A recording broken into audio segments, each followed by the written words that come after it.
অন্যদিকে সেন কর্পোরেশনে ইনভেস্টরদের সঙ্গে আদ্রিতার মিটিং একেবারেই ভালো যায়নি। তাকে দেখে বেশ গম্ভীর মনে হচ্ছিল।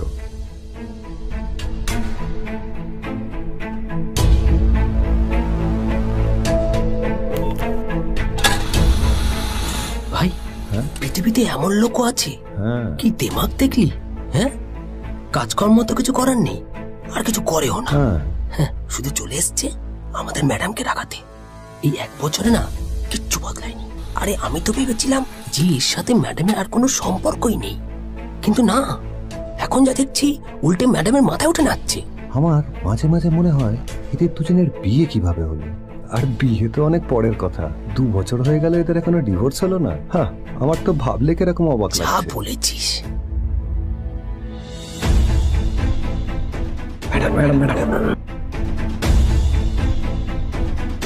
অফিসে চলতে থাকা এইসব কথা শুনে আদ্রিতার আরো রাগ হলো। আদ্রিতা ক্যাবিনে যাওয়ার পরে রাগকে নিয়ন্ত্রণ করা ওর পক্ষে আরো কঠিন হয়ে গেল। ও তখন বুঝতেই পারছিল না যে ওর রাগ কিভাবে নিয়ন্ত্রণ করবে। আদ্রিতা এটাও ভাবছিল যে নীলের জন্য ওকে আর কত অপমানিত হতে হবে। এসব ভাবতে ভাবতেই আদ্রিতার চোখ গেল ওর বাবার ছবিটার দিকে।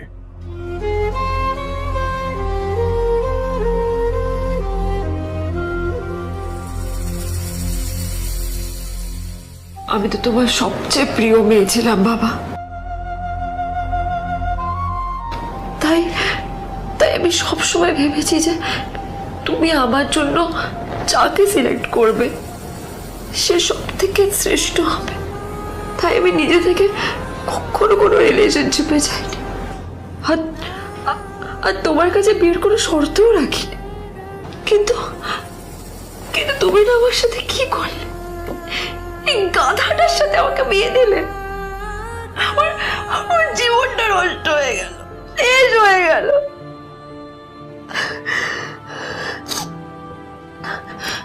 আমি যদি একটু জানতাম যে ও ও কিছু করে না, ঘর চাপাই হয়ে থাকবে, এইসব কাজকর্ম করে, তাহলে আমি কোনোদিনই বিয়েতে রাজি হতাম না বাবা, কোনোদিন না, কোনোদিন।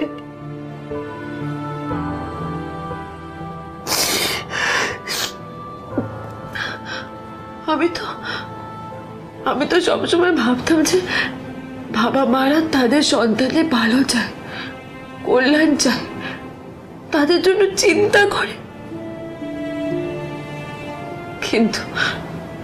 কিন্তু বাবা, তুমি আমার জন্য একটু চিন্তা করোনি। তুমি শুধু তোমার শেষ কর্তব্যটুকু করতে চেয়েছিলে, শেষ ইচ্ছাটুকু রাখতে চেয়েছিলে। পালন করা হয়ে গেছে, আর আমাদের তুমি ছেড়ে চলে গেলে।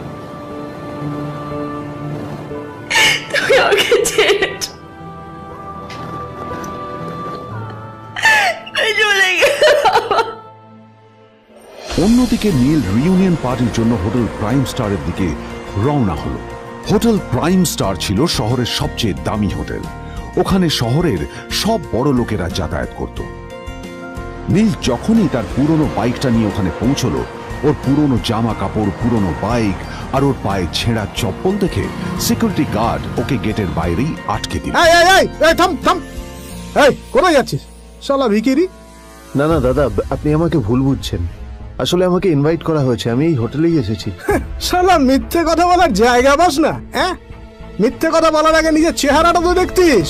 এটা একটা প্রাইম হোটেল, বুঝেছিস? এখানে সব শহরের বড় বড় লোকেরা তাদের বড় বড় গাড়ি নিয়ে আসে। শালা তোর মতো একটা ভিখিরি একটা ফ্যাট প্যাটে আওয়াজ বের করা বাইক নিয়ে চলে এসেছিস, আর আমি তোকে ঢুকতে দেবো না? দাদা, আমাকে ইনভাইট করা হয়েছে। আমাকে শুনুন, চল আমাকে একবার ঢুকতে দিন আমাকে। নীল পড়ে যেতেই একটা দামি গাড়ি ওখানে এসে দাঁড়ালো। এই গাড়িটি আর অন্য কারো নয়, হোটেল প্রাইমের মালিক মিস্টার খান্নার ছিল। কি হচ্ছে কি এটা? হোটেলের গেটের সামনে এসব কেওস চলছে এখানে।